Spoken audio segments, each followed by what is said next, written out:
como a definição está dizendo aqui, a primeira ideia dela é o quê?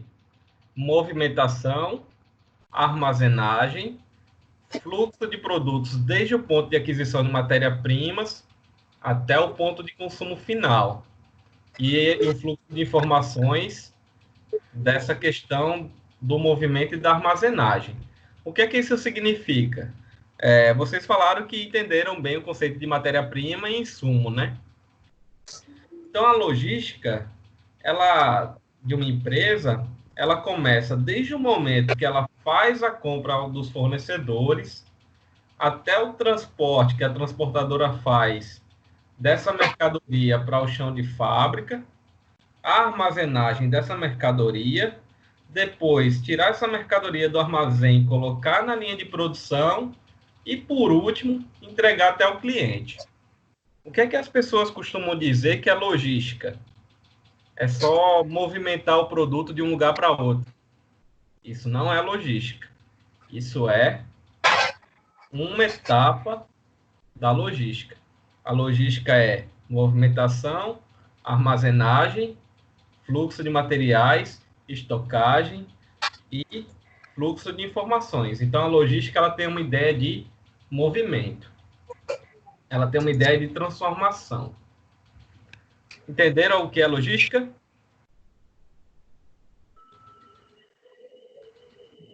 Tudo tranquilo?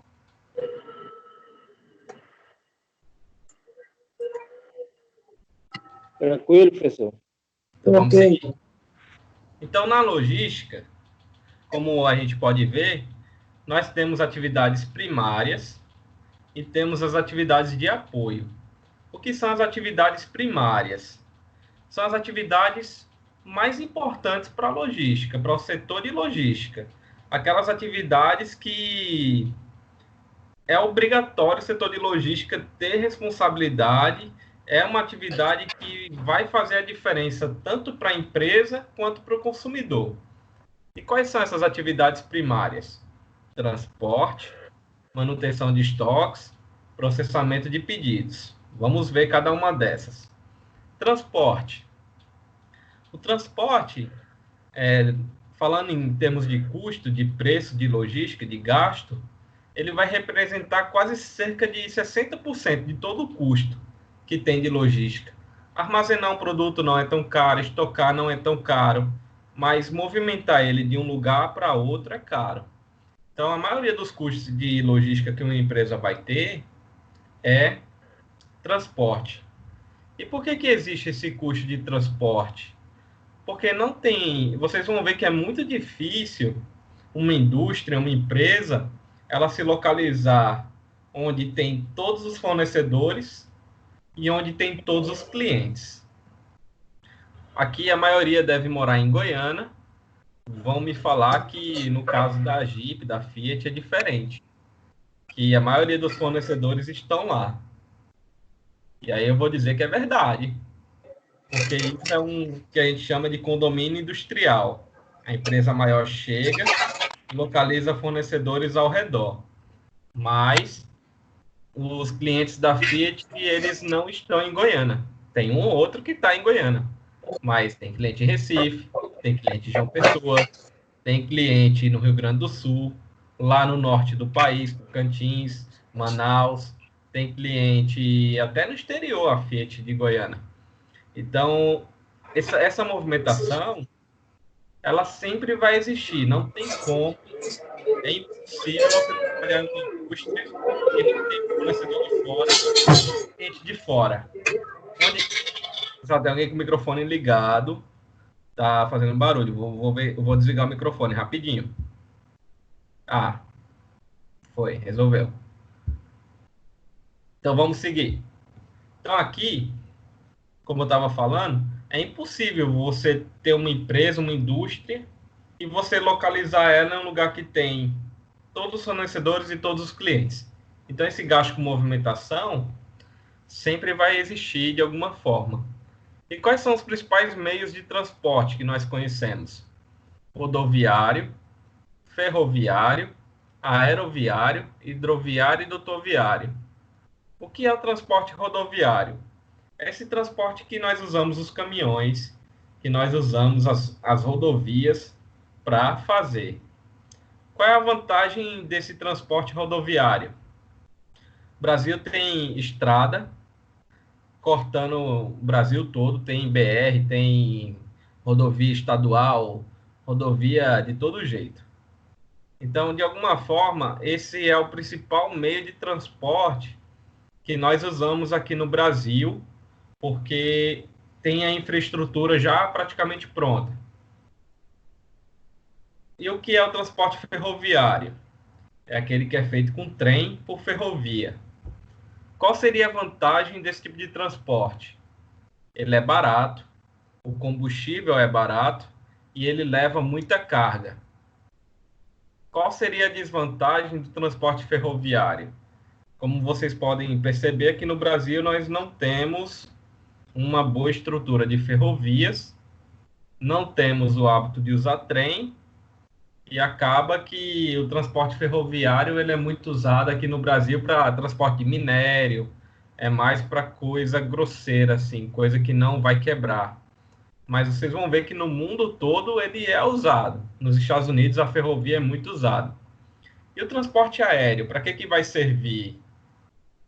O transporte aéreo, ele vai servir para você mandar encomenda urgente, coisa que precisa chegar muito rápido no destino. Quem é que costuma trabalhar com esse tipo de transporte aéreo? Correios, quando você manda um Sedex, por exemplo. Esse pessoal que trabalha com flores também costuma usar transporte aéreo. Por isso que flor é uma coisa um pouco cara.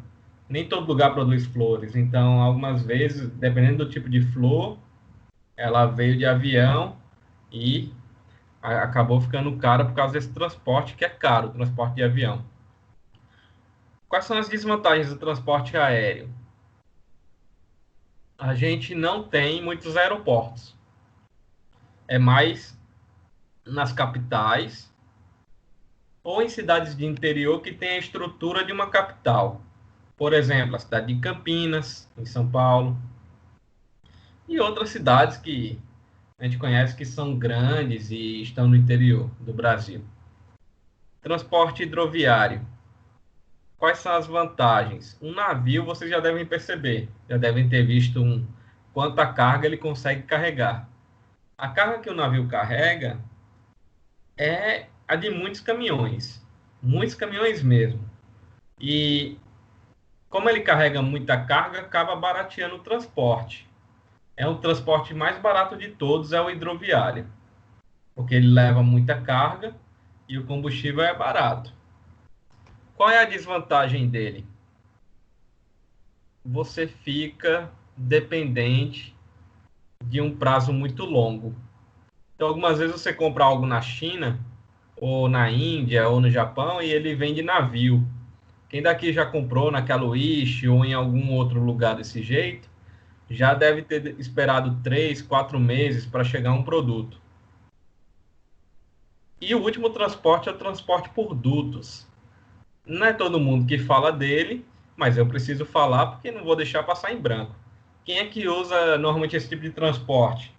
Empresa de gás, aqui na Paraíba é a PB Gás, que transporta o gás de um ponto para outro. A Petrobras, que manda petróleo de um lugar para outro pela tubulação. A Compesa, que manda água para Goiânia e para todo o Pernambuco, ele usa esse tipo de transporte. Então, qual é a vantagem desse transporte? Ele serve para fazer transporte de coisas líquidas e também de coisas gasosas, como o caso do gás, né? E funciona 24 horas por dia, não precisa de tanta gente operando. Essa é a principal vantagem. Qual é a desvantagem dele? Como eu falei, ele não consegue transportar mercadoria sólida. É só para líquido e gás. Vamos ativar o microfone agora. Alguma dúvida até o momento?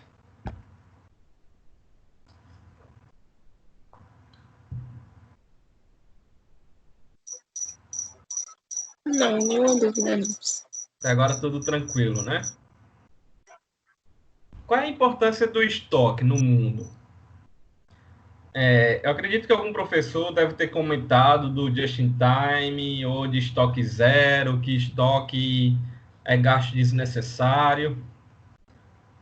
Mas imagina você chegar no supermercado e não ter café.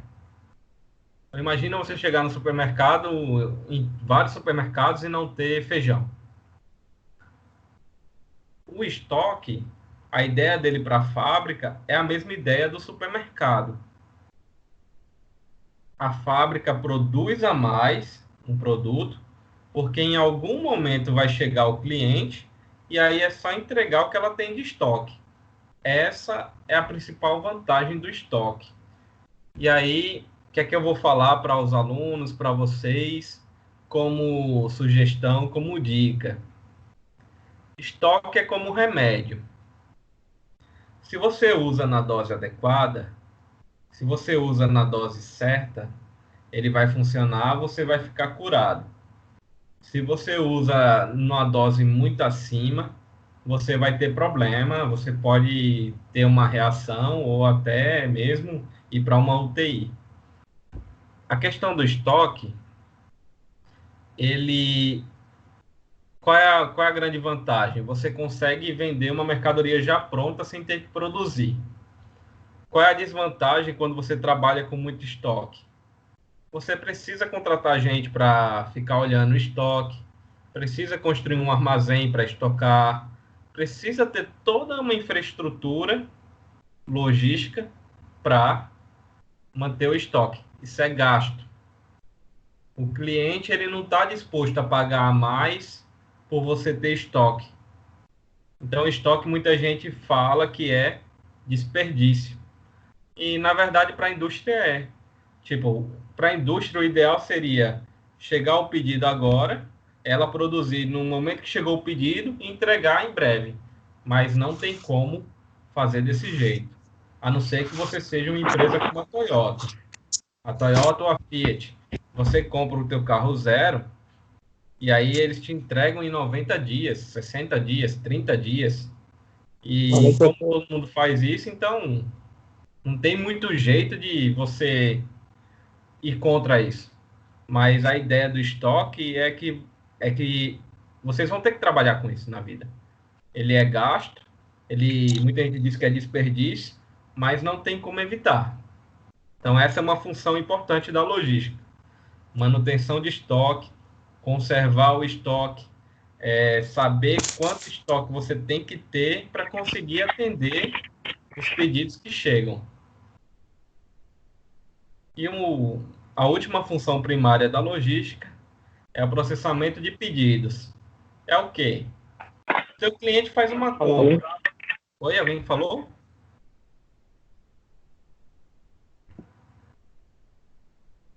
Acho que era uma ligação. O teu cliente faz uma compra. Quanto tempo ele tem que esperar entre a empresa entender que pagou, a empresa começar a mexer a matéria-prima que está em estoque ou ela vai comprar, a produção e entregar o produto final? Esse tempo aqui, muitas vezes ele é tão longo que você desiste de uma compra. Eu estava comentando na minha outra turma que minha geladeira quebrou no meio da pandemia, no meio da crise. E aí todas as lojas de eletrodomésticos estão fechadas. Aí eu entrei no site da montadora da geladeira e o prazo que eles me deram, 23 dias úteis. Aí eu pensei, 23 dias úteis é muito mais de um mês, porque um mês tem 20 dias úteis, e aí você tira os feriados, de repente você pode pegar um mês aí com 18, 17 dias úteis. Então é mais de um mês e uma semana, seria mais ou menos esse o prazo. E aí eu saí pesquisando em todas as lojas que vendem geladeira online. E todas elas me deram o mesmo prazo. Eu achei um prazo muito longo, mas eu comprei na que estava mais barato. E dei sorte que chegou com 2 semanas. Mas, vê, eu desisti de uma compra porque me deram um prazo muito longo. Essa parte de processamento de pedidos, entre chegar pedido, produzir e entregar, ela é muito importante na logística. E eu vou dar um exemplo agora de uma grande empresa da internet, que todo mundo já deve ter comprado nela, a Netshoes. Antigamente, 10 anos atrás, vocês não devem lembrar direito, quase ninguém queria comprar um sapato online na internet. Por que não queria comprar? Demorava, ou então não confiava que iam entregar, queria ver como é que ficava no pé. Enfim, muitos problemas que apontavam. Mas a Netshoes resolveu um problema. Qual foi o problema? Entregar rápido e ser confiável. Você compra hoje, dá uma semana, já está na tua casa a mercadoria.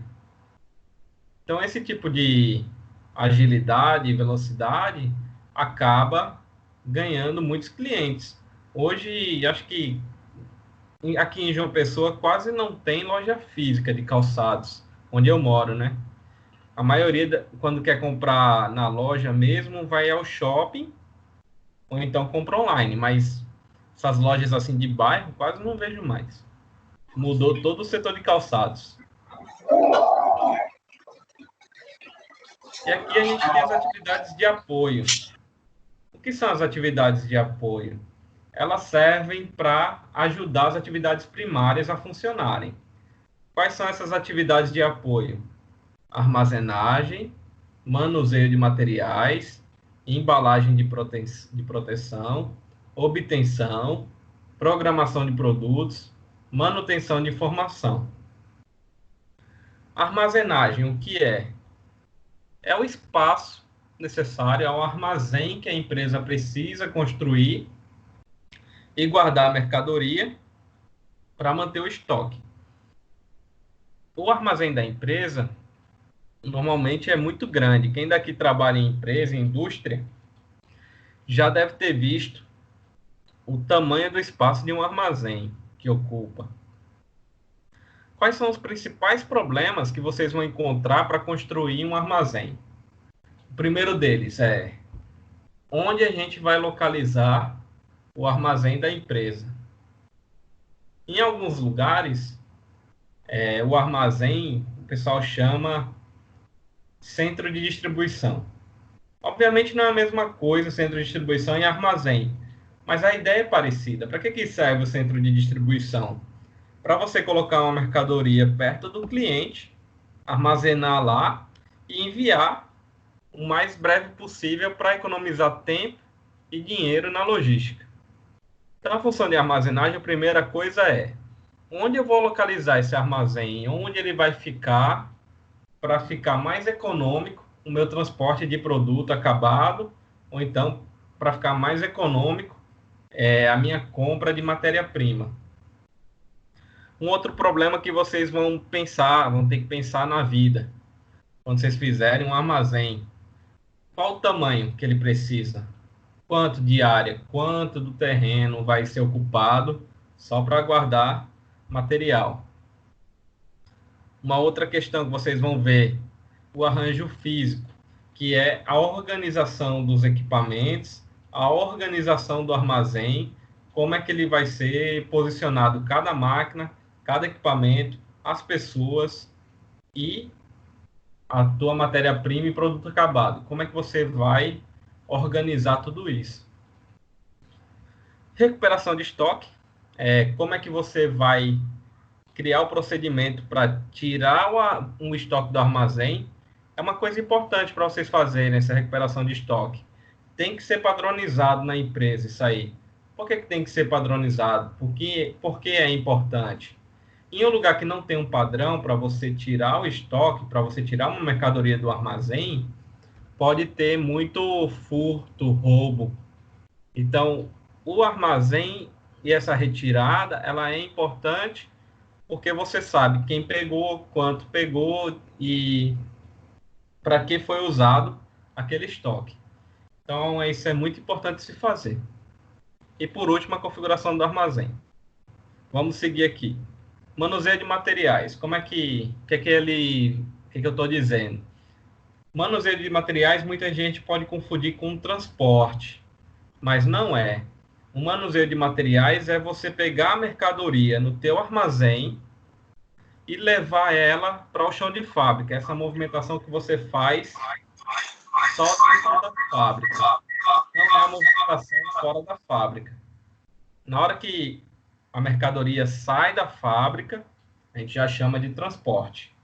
Quando é dentro da fábrica, armazém, setor de produção e expedição, a gente diz que é manuseio.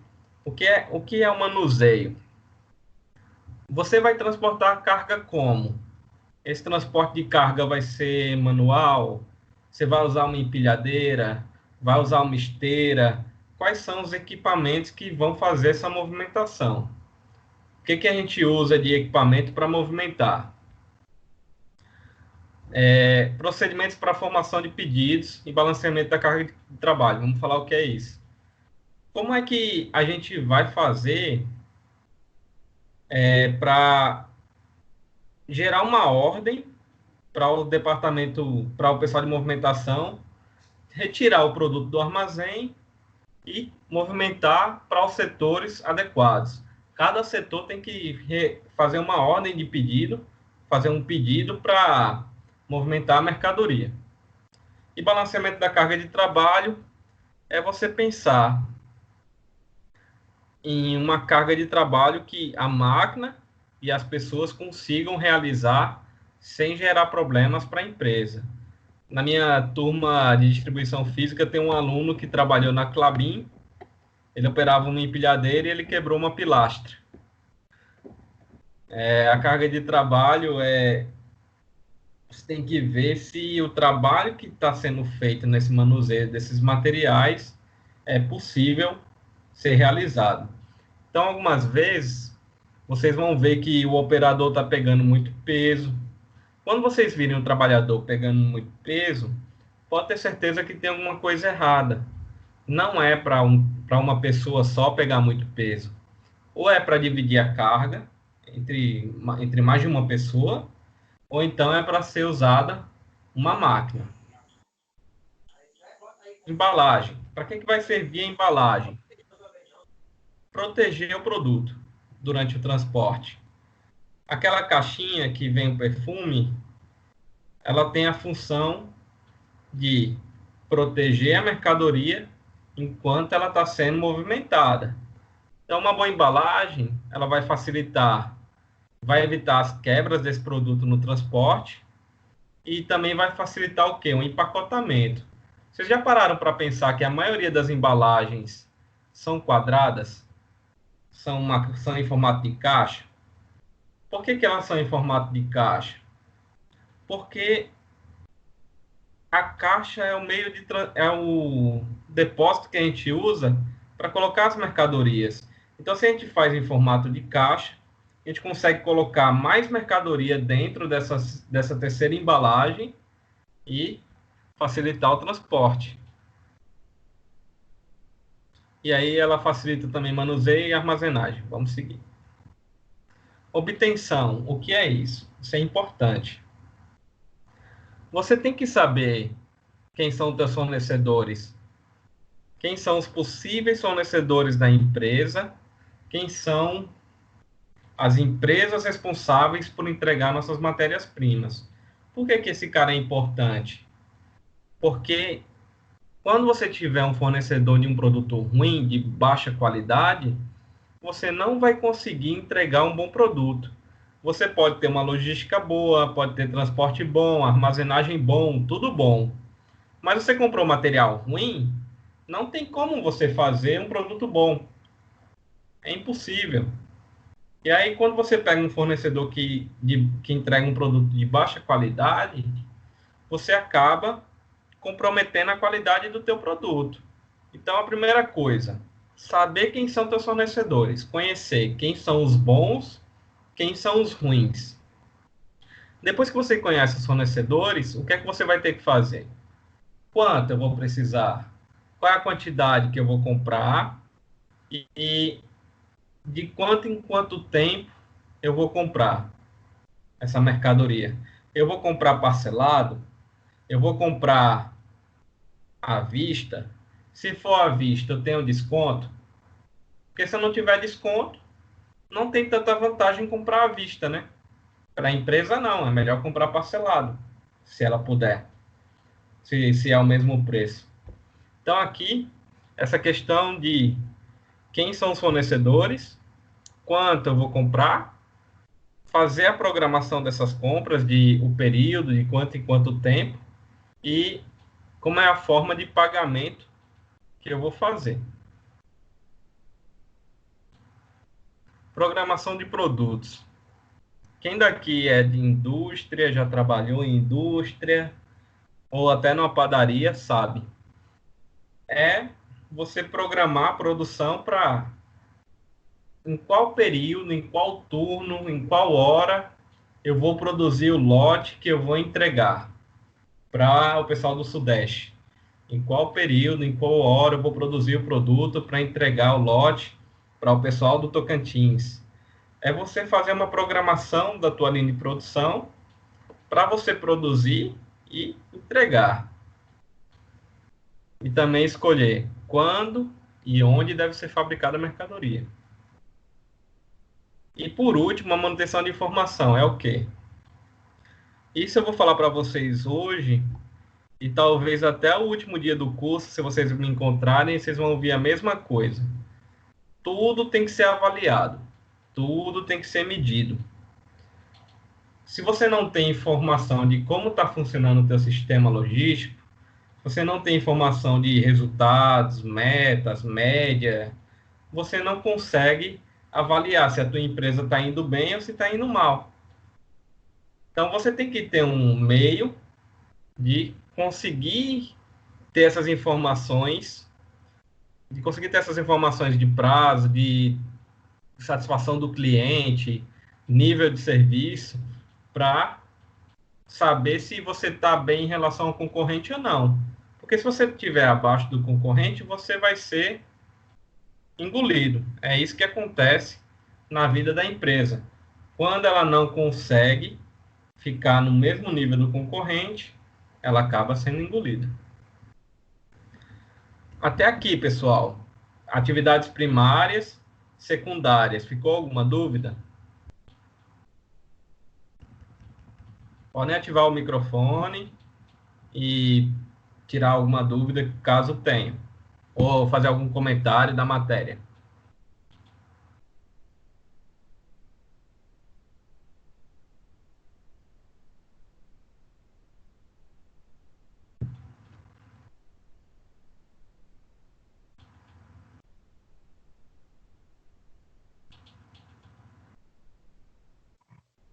Até aqui tem nenhuma dúvida não, professor.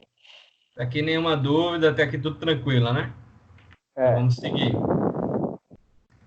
Então, a logística, ela também evoluiu com o tempo.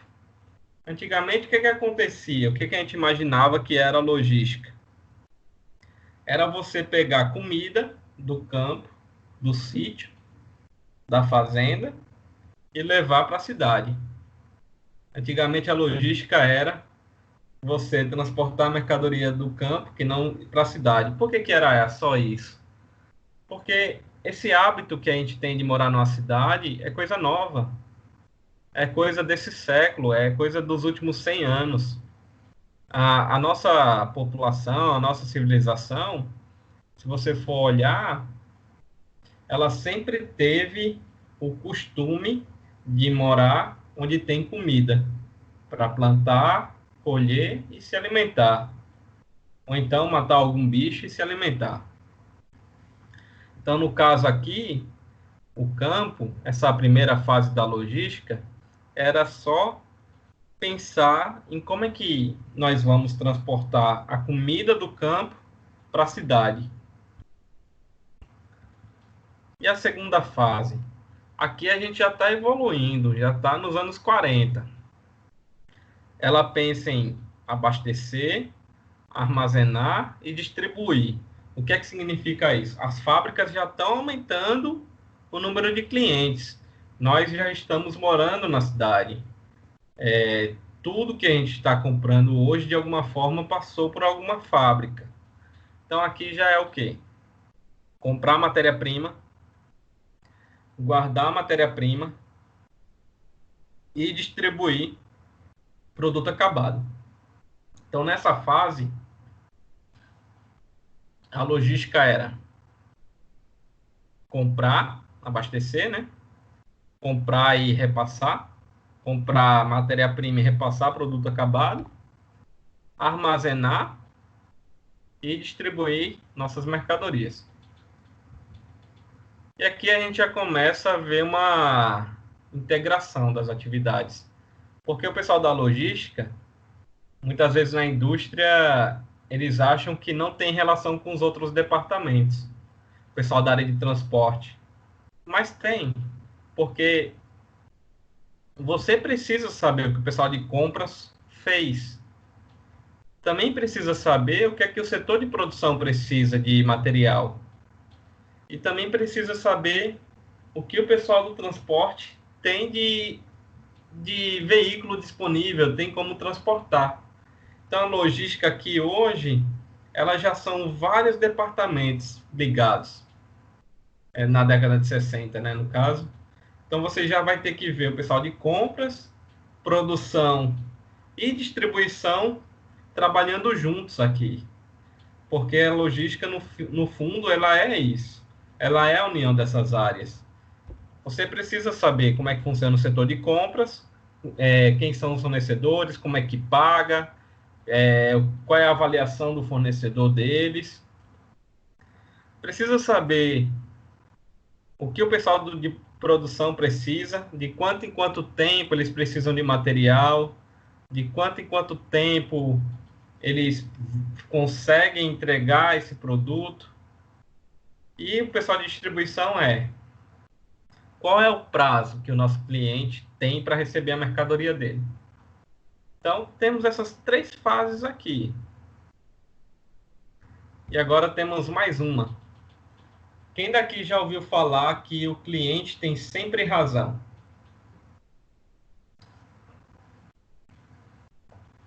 Eu acho que todo mundo já, essa mesma frase. Todo mundo fala, o cliente tem sempre razão. Quando você vai em algum mercado ou na padaria e tem algum cliente reclamando, e o pessoal fala, cliente tem sempre razão. O que é isso? Nos anos 70, na década de 70, a gente começou a definir qualidade como o quê? Satisfazer o nosso consumidor. Qualidade é deixar o cliente feliz com a compra dele.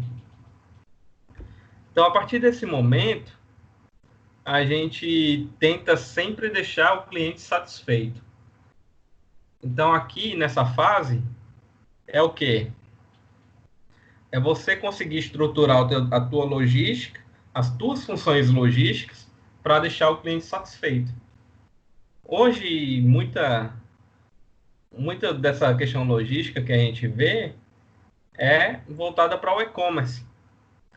Porque a gente tá aumentando o volume de compras pela internet. É uma coisa que lá no futuro a gente só vai comprar o essencial na rua. Vai ser a maioria pela internet, tenho certeza disso. É o futuro do mercado. É a internet. Hoje você já compra no restaurante pela internet, você já compra roupa pela internet, compra sapato pela internet, compra eletrodoméstico pela internet. Tudo que você quer, praticamente, você compra pela internet. Arroz, feijão, fruta não, mas a maioria das coisas você compra pela internet. Então aqui é o quê? É você conseguir estruturar a tua logística para ser melhor do que o concorrente. É você tentar agradar o cliente sendo melhor do que o concorrente. O cliente tem sempre razão. Se ele tem sempre razão, eu preciso que a minha empresa seja melhor do que o concorrente para agradar o cliente. Então, aqui é essa a ideia da eficiência na década de 70. E agora, chegamos na última era da logística, que a gente chama de supply chain. Já ouviram falar em supply chain?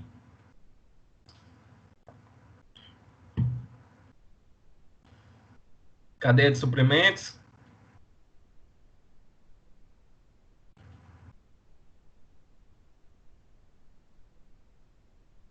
Esse silêncio tá, eu estou imaginando que não.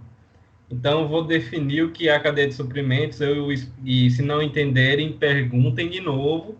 E aí a gente chega lá na conclusão. A cadeia de suprimentos de uma empresa, ela começa lá no fornecedor do fornecedor do fornecedor, lá no primeiro fornecedor.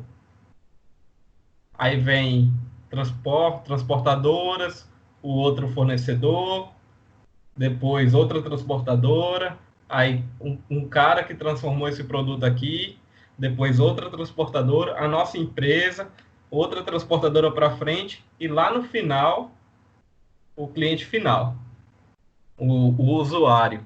Então, a cadeia de suprimentos, por exemplo, do carro, onde é que ela começa? Lá na extração do minério. Aí, extraiu o minério, a Vale extraiu o ferro, transportou, mandou para a siderúrgica. A siderúrgica fez o quê? Fez o aço. Transportou,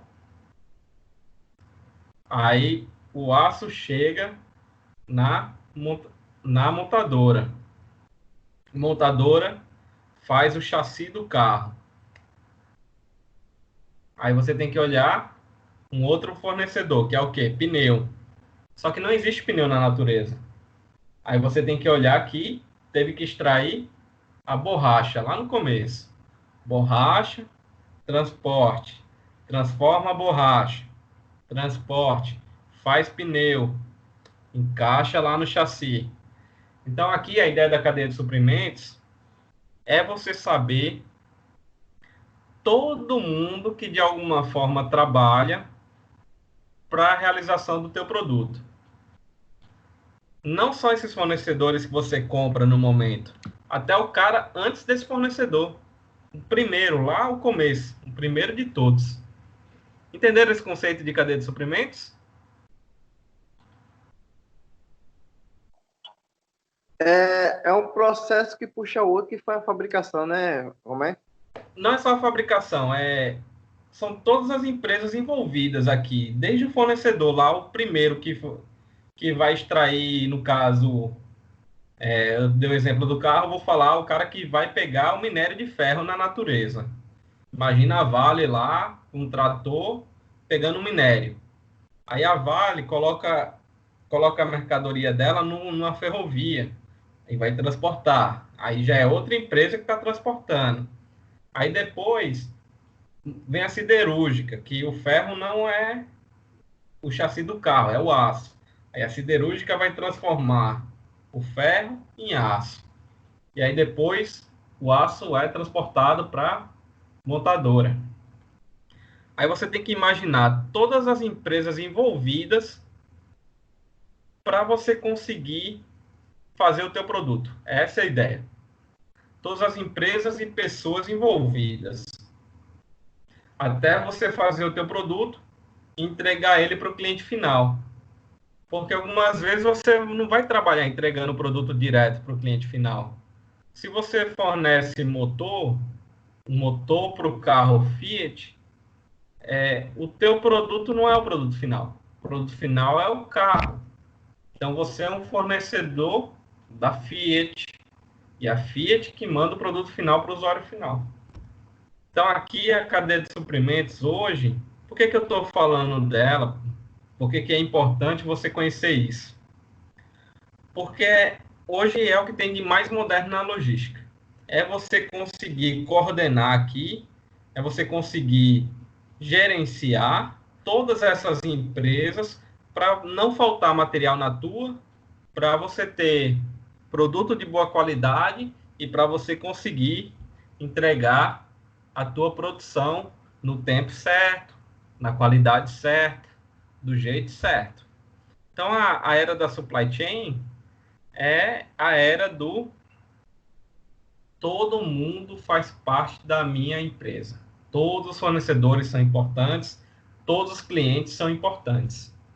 Então, aqui a gente já está no nível de trabalhar em conjunto. Eu vou dar um exemplo do Carrefour ou esses outros mercados, acredito que vocês já foram neles. O Carrefour ele tem uma marca chamada Carrefour. Ele faz farinha, ele faz batata palha, milho em conserva, um monte de produtos. Sabe quantas fábricas o Carrefour tem disso? Nenhuma. Como é que o Carrefour faz? Ele chega na empresa e ele faz um contrato. Você vai me entregar esse produto, você vai ser meu fornecedor exclusivo, o preço que eu pago é esse daqui e eu vou usar a minha marca para colocar o produto na minha prateleira. Esse cara que faz esse contrato, ele está na cadeia de suprimentos do Carrefour. Ele é um fornecedor. Então, a cadeia de suprimentos aqui, como vocês podem ver, ela é muito ampla. É muita gente envolvida, 1.000 empresas, muitas transportadoras. E aí, se você tiver problema só com uma delas, da cadeia, pode faltar material, pode complicar a qualidade do teu produto. Por isso que é importante você conhecer toda a cadeia de suprimentos do teu produto. Entenderam isso?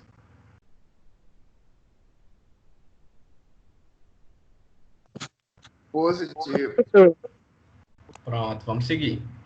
professor, Oi?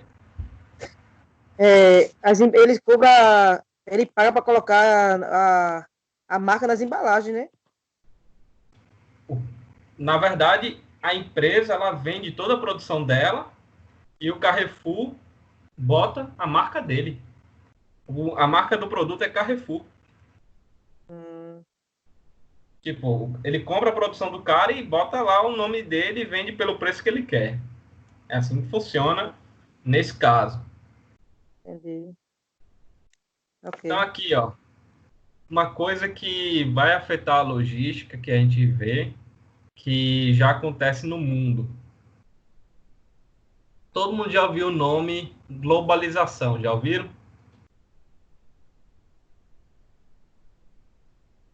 Com certeza já ouviram. A globalização, eu tenho uma boa notícia para vocês. Quando vocês estiverem trabalhando na empresa de vocês, vocês vão ver que a tua empresa vai vender para clientes do mundo todo. O mundo todo hoje é teu cliente. Você tem uma empresa, você vende para Goiânia, vende para Recife, vende para Paraíba, vende para os Estados Unidos, vende para a África, vende para o Oriente Médio, vende para o Japão, vende para o lugar mais longe possível. E eu tenho uma má notícia para vocês. Você vende para todo mundo, mas também a empresa que está na China vende para todo mundo. A empresa que está no Japão vende para todo mundo, a empresa que está nos Estados Unidos vende para todo mundo. Então, hoje, nós temos uma concorrência muito grande também. Então, a boa notícia da globalização é que o mundo todo é teu cliente. A má notícia é você concorre com o mundo todo. Então, com a globalização, com essa melhoria do meio de transporte, com a chegada da internet, hoje tem como você saber de tudo que acontece do outro lado do mundo. Tem como você saber quais são os produtos que tem lá. Tem como você comprar da China fácil. Tem como você comprar dos Estados Unidos. Tem como comprar da Índia, qualquer lugar do mundo que você queira comprar um produto. Então, nós temos hoje um maior número de clientes para nossas empresas e um maior número de fornecedores. E lá na disciplina de economia, eu acredito que o professor deve ter falado da lei da oferta e demanda. Falou?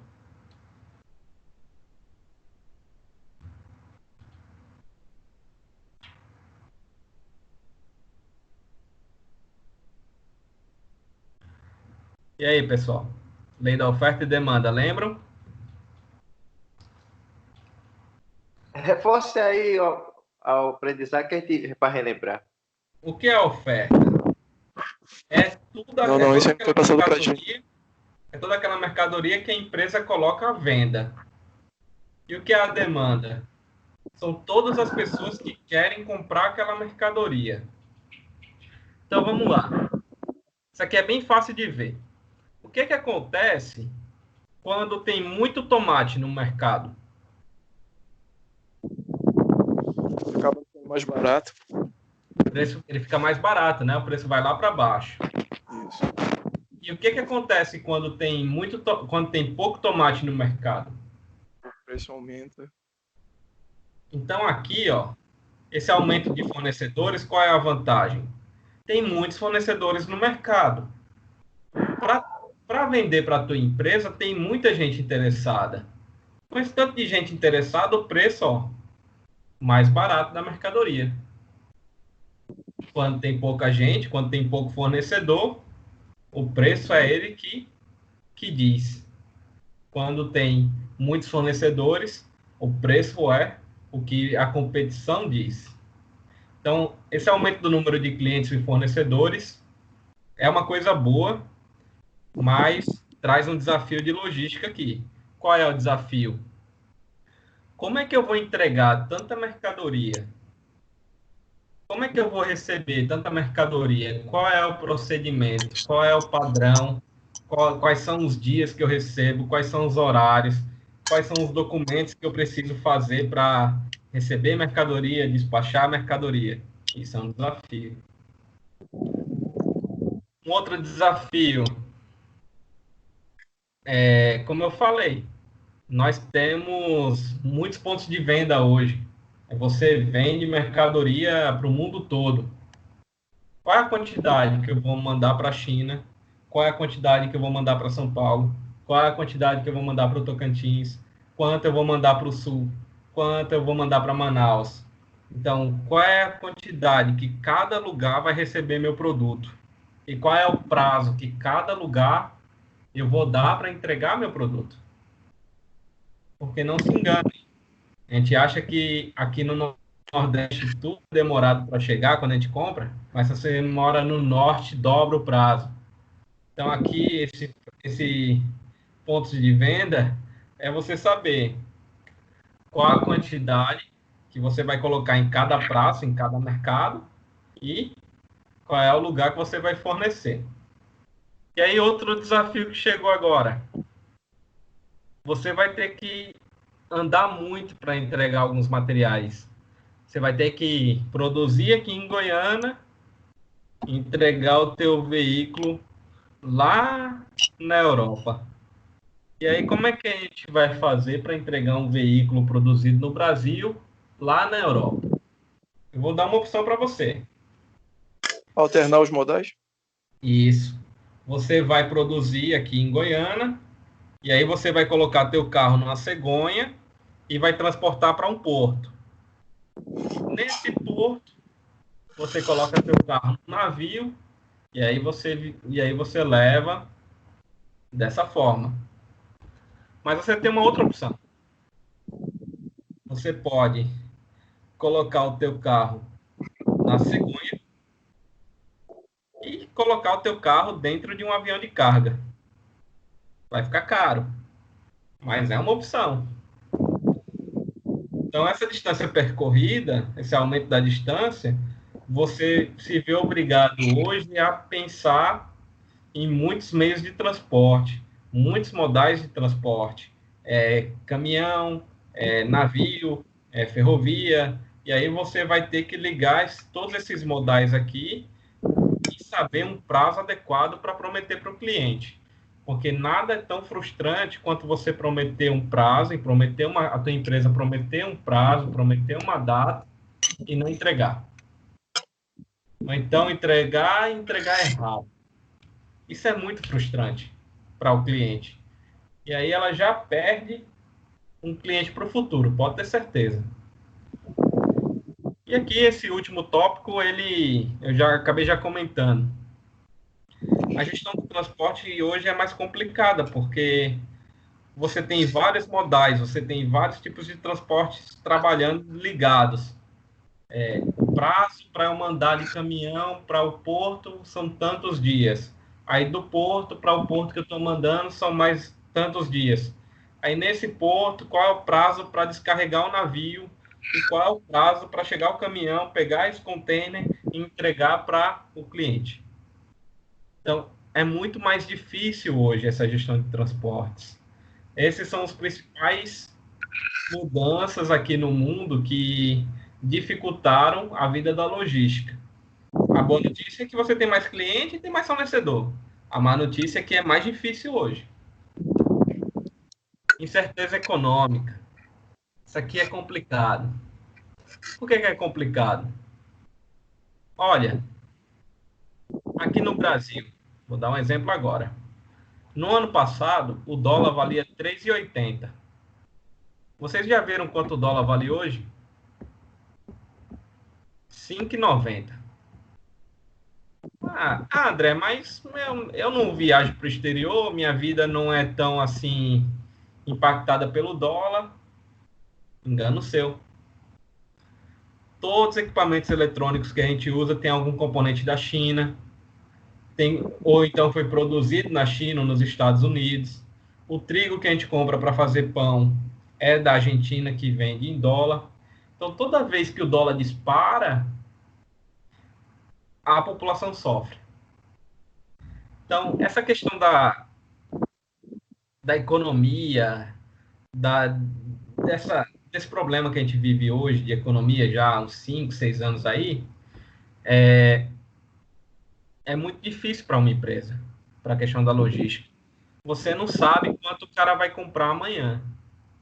Qual a quantidade? Ou será que ele vai ter como comprar? Nós temos hoje 12% de desemprego, acredito. 12% de toda a população está desempregada. Imagina se esse número chega a 20%. 20%. O que é que a gente vai ter de problema? A empresa não vai vender, porque desempregado não vai consumir. Vai ter um aumento na violência, né, naturalmente. E aí, toda a cadeia da empresa, todos os fornecedores são prejudicados porque a empresa não está conseguindo vender. Então, aqui, já vem um outro tópico, que é o quê? Se você tem problema na economia, se você não sabe como é que vai estar, se ela varia muito, se fica confusa, você não sabe quanto vai ser a previsão de demanda. Quantas unidades você vai fazer, quantas unidades você vai produzir para entregar ao teu cliente. Você não sabe a quantidade exatamente. E a última é aumento da complexidade no planejamento. Toda vez que a gente faz um planejamento para uma empresa, um planejamento estratégico ou planejamento da localização, nós fazemos um planejamento para 20 anos, 10 anos, 5 anos. Nunca é no curto prazo. Você nunca vai construir uma empresa hoje, vai começar uma empresa para daqui a um ano fechar. Se você fizer isso, é algum tipo de golpe. Mas toda empresa que surge, você tem que fazer um planejamento para longo prazo. Aí, sem querer entrar na discussão política, mas já entrando, aí imagina, hoje o Brasil é governado por Bolsonaro.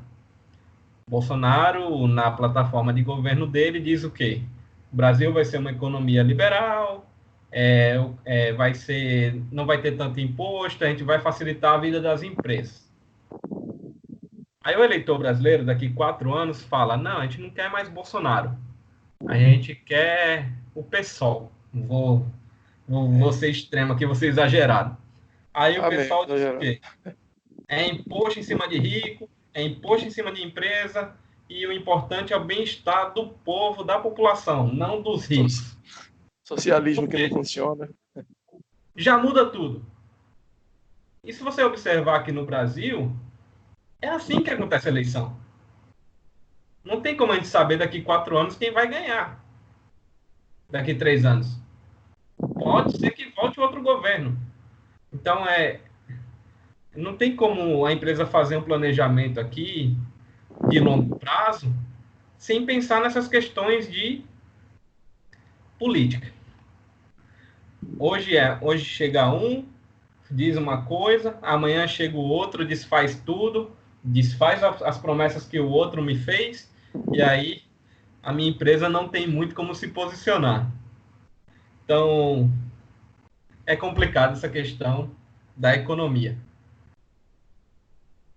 Que fique bem claro, se alguém quiser saber meu lado político, eu sou uma pessoa que me considero de centro.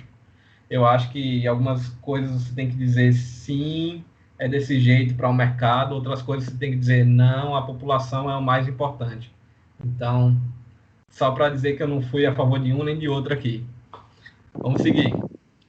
Aham. Hoje, quem daqui lembra dessas havaianas do slide, branca com azul? Lembro demais. Já botei muito prego. Fernando. Já botou muito prego? Toda turma minha tem que contar a história dessas havaianas. Eu tenho 34 anos. Quando eu era criança, meu pai me dava essas havaianas quando ele queria me castigar.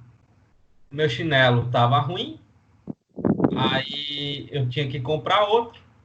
E meu pai me dava essas havaianas porque ela era a pior do mercado, a mais barata, a feia, digamos assim.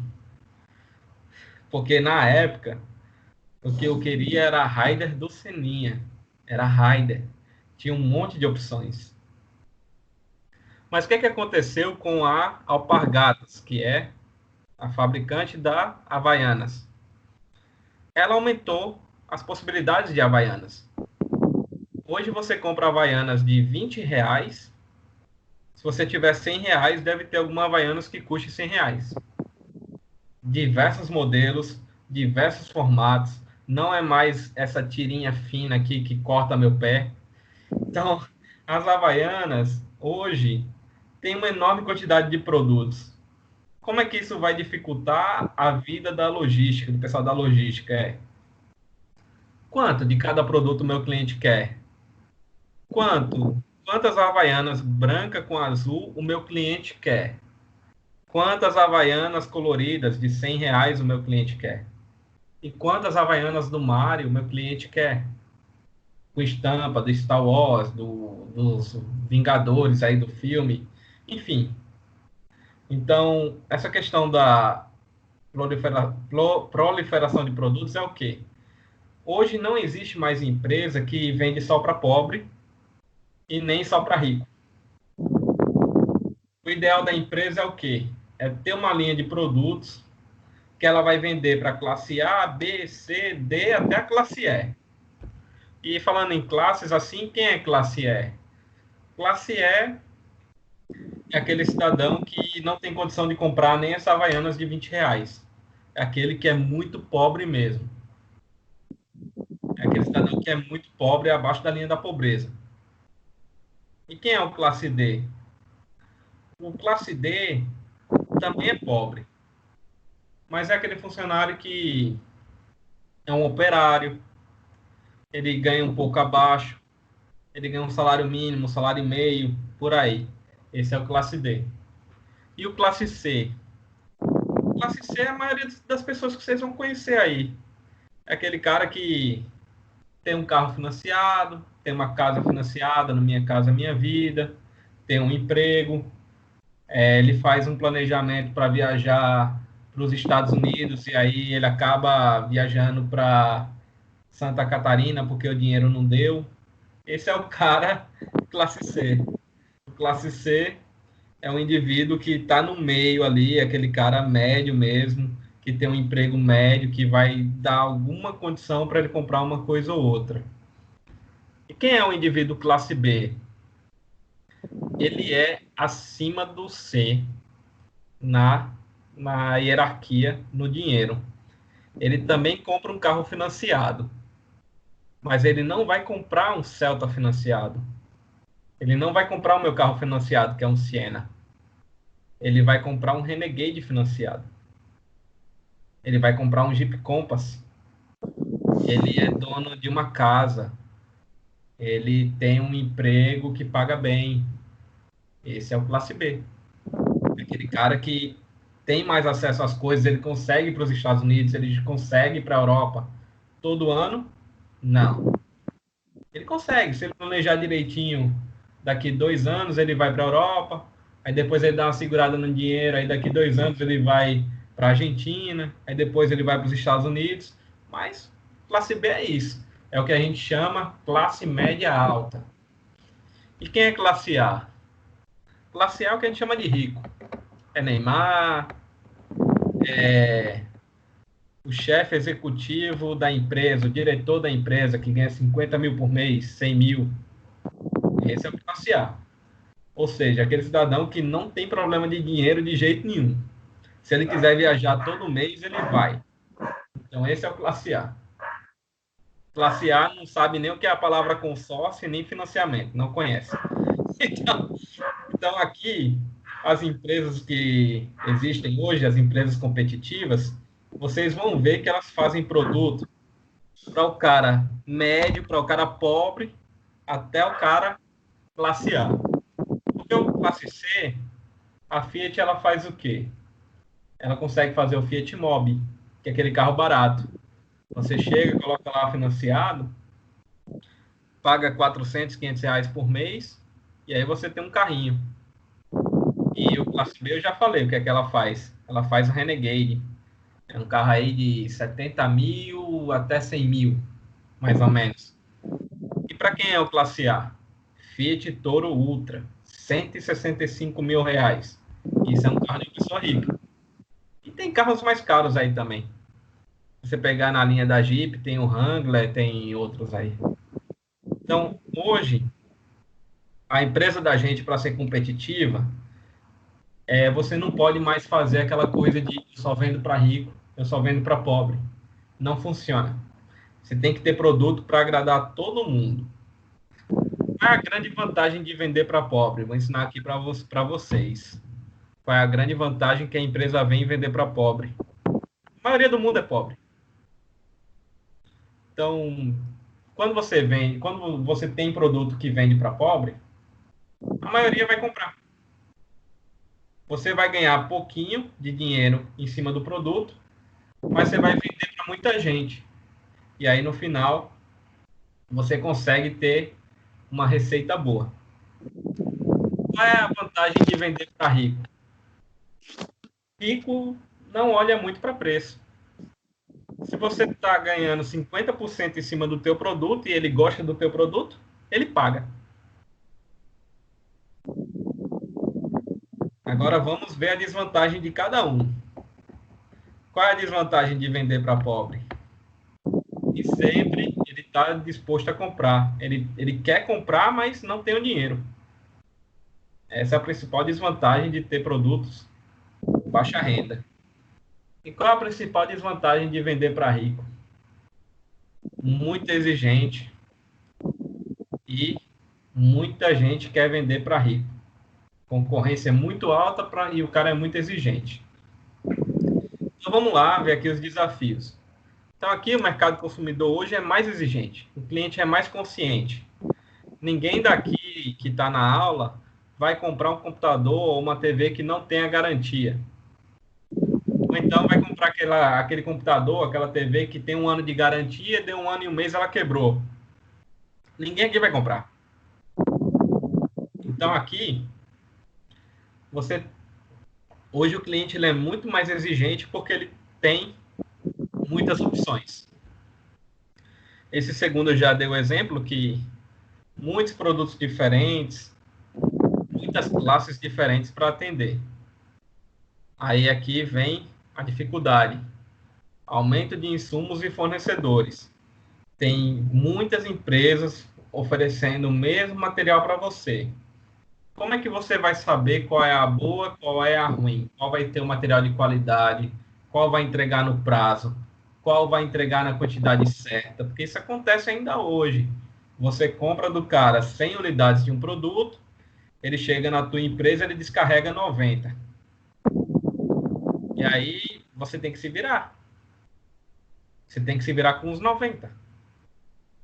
Então, hoje é muito difícil você saber quem são os fornecedores confiáveis, porque nós temos muitos. Está mais difícil a gestão do transporte e armazenagem, como eu já comentei no slide anterior. Mais difícil fazer uma previsão de demanda, já pela economia, como eu falei, e também porque tem muitos produtos.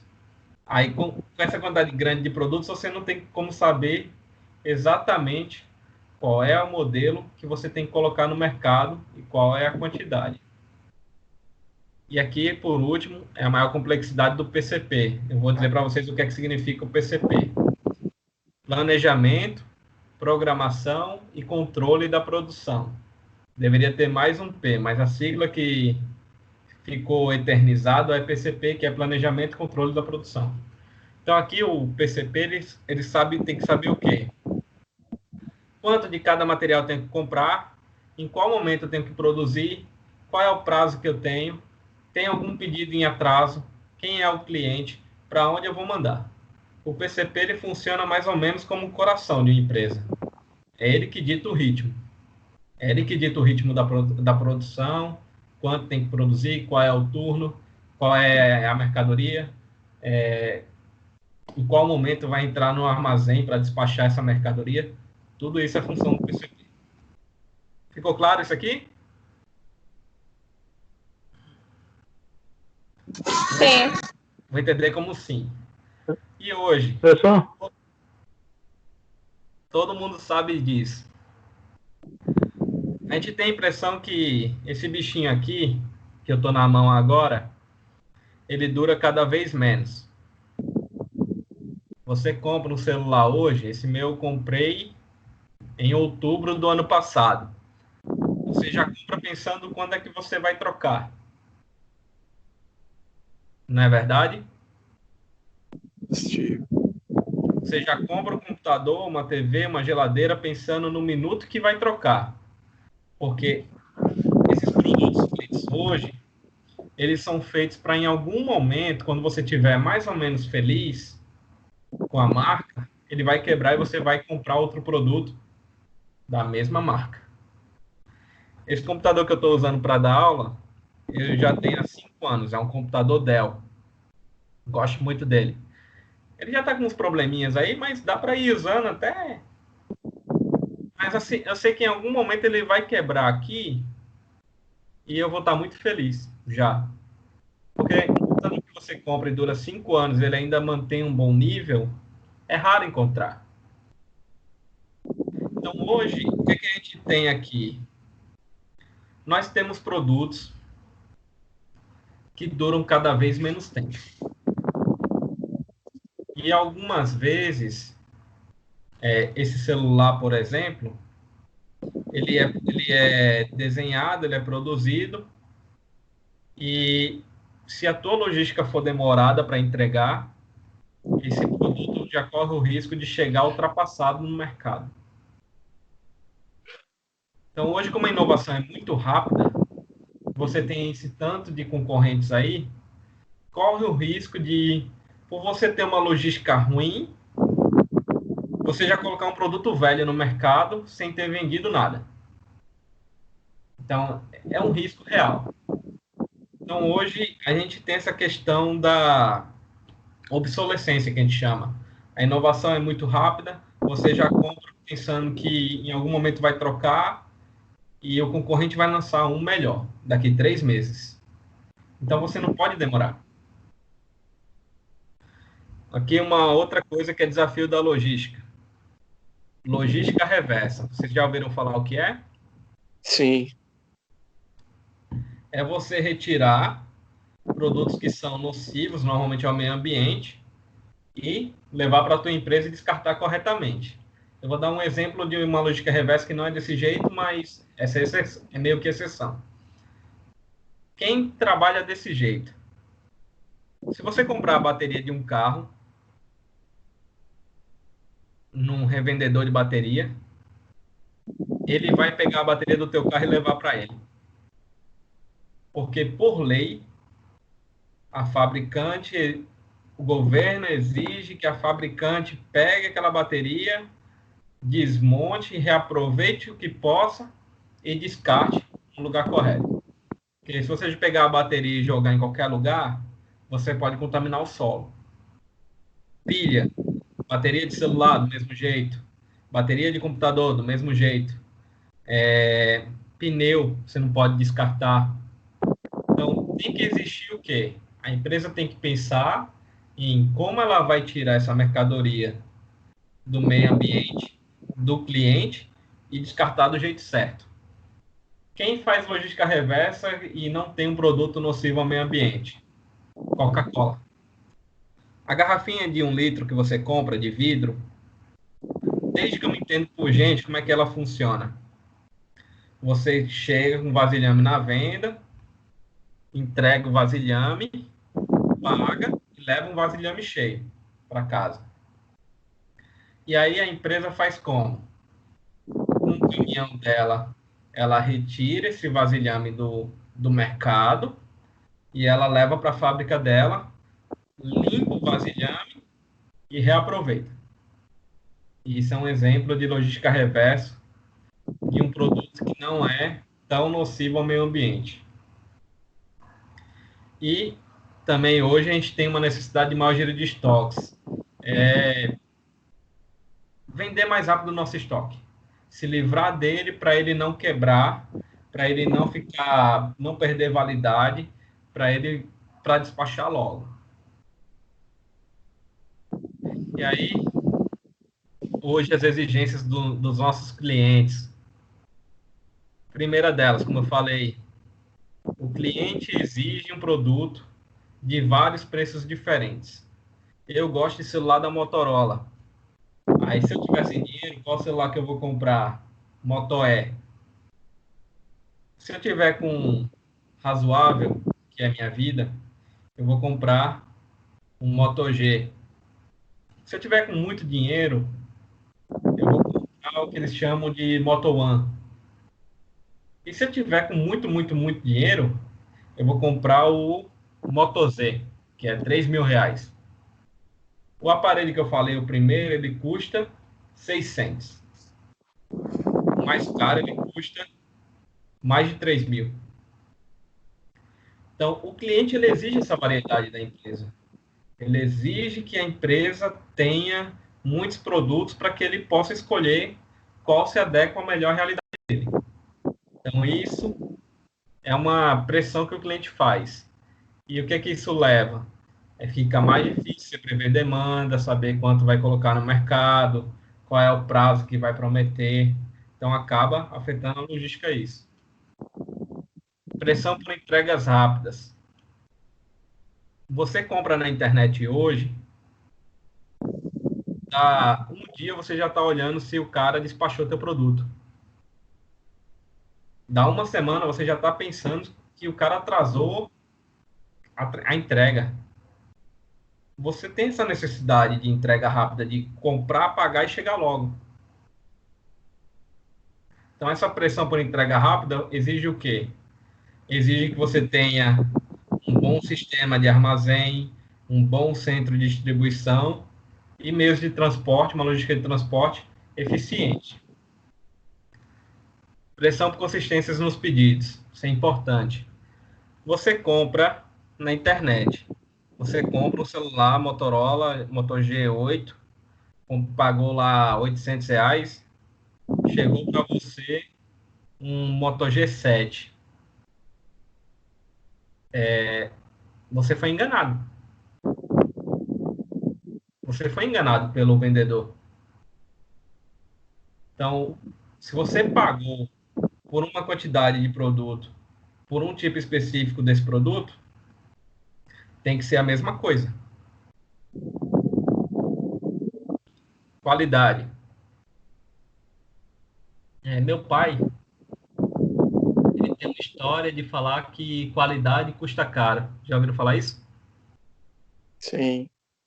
Qualidade, que ele paga por qualidade, que ele paga por um bom produto.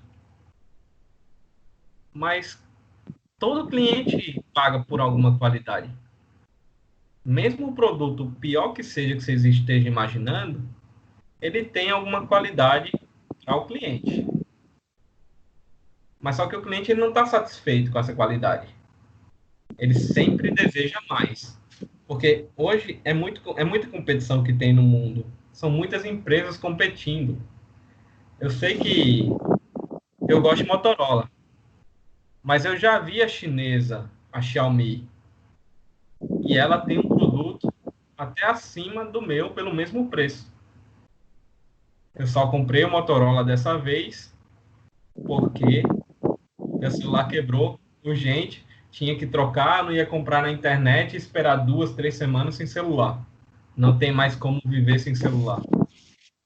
Trabalho, amigos, tua vida está no teu celular, basicamente. Teus e-mails, tudo. E por último, pressão por preço competitivo. Você quer um produto bom, barato e bonito. Ele tem que ter a qualidade da Apple e você tem que pagar o mais barato que der. Então, esse o grande problema. Então, estão vendo que o mundo é cada vez mais exigente, o cliente.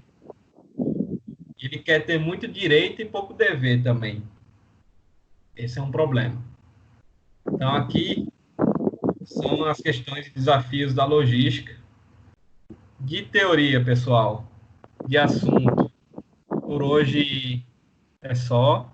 E aí eu vou abrir um tempinho para quem quiser tirar dúvida, fazer algum comentário. E a gente segue na semana que vem. E aí? Professor, semana que vem é a revisão geral para a prova? A prova é quando? Já é no final do mês, é? É a partir do dia 25, se eu não me engano, até o dia 29. Do dia 25 ao dia 29, né? Eu acredito que já tem que ser a revisão para a prova. E aí eu dei uma aula, né? Então, a prova seria em cima desse assunto de hoje só? Eu acho que eu vou fazer assim. Eu vou dar mais um assunto e eu vou olhar mais um assunto e vou fazer uma revisão desse assunto e do outro, no mesmo dia. Tranquilo? Porque se eu colocar simplesmente... Oi? Eu acho que a gente podia explanar melhor esse assunto de hoje, dar uma explanada mais ampla e focar nele. Pode ser também. Mas Sim. eu vou dar mais uma olhada na ementa, porque isso aqui é uma introdução, né? Sim. E aí eu vou dar uma olhada na ementa para ver se tem algum assunto bem importante que passou em branco por vocês. E aí eu vou escolher esse tema mais importante e aí a gente vê. Mas caso não tenha um tema tão importante assim, e eu acho que esse tema você já consiga chegar bem para o próximo semestre, aí eu posso dar mais uma detalhada nisso. Tranquilo. Tranquilo? Tranquilo. Professor, Oi? questão da democracia, professor, o que você falou é PCP. Sim. PCP. Eu usei para dela com o mesmo significado. Qual o significado dela? É Planejamento, programação e controle da produção. ok, planejamento. Oi? Tá certo, ok. Porque o pessoal antigamente ficou só um P ali no começo, porque o pessoal dizia antigamente só planejamento e controle da produção. Mas aí hoje já tem a programação. É um tema, um tópico importante. Então, pessoal, de teoria, de básico, como vocês falaram que não tinham visto nem o básico, eu pensei, vou levar algo muito inicial e sentir como é que eles estão. Deu para pegar o assunto? Sim, tranquilamente. Tranquilamente, né, pessoal? Então, Sim, Deus. então agradeço pela presença Semana que vem, mesmo horário, eu aviso no grupo a hora que a gente vai começar e a gente segue o assunto, tudo bem? Beleza. Ok. Obrigado, pessoal. Professor, só uma Você. pergunta, por favor. Sim, Ele postar esse slide no grupo para que a gente possa converter em PDF para os alunos? coloco no slide, não tem problema nenhum com isso, não. Pode postar Vou para deixar. mim que eu converto para os alunos. Então, se o Eu professor coloco já no quiser, grupo mesmo, pronto, tá bom. Então. tranquilo? Ok. Obrigado aí, pessoal. Até semana Falou, que vem. professor. Vai Pode fazer a escrever, chamada, tá? não? Ah, estão fazendo chamada? Eu não tenho nem os alunos, a lista de alunos ainda. Veio todo mundo hoje. Pronto, a gente considera que veio todo mundo. Abraço aí, pessoal. Abraço aí, cara. Com Deus. Vocês também, fiquem com Deus.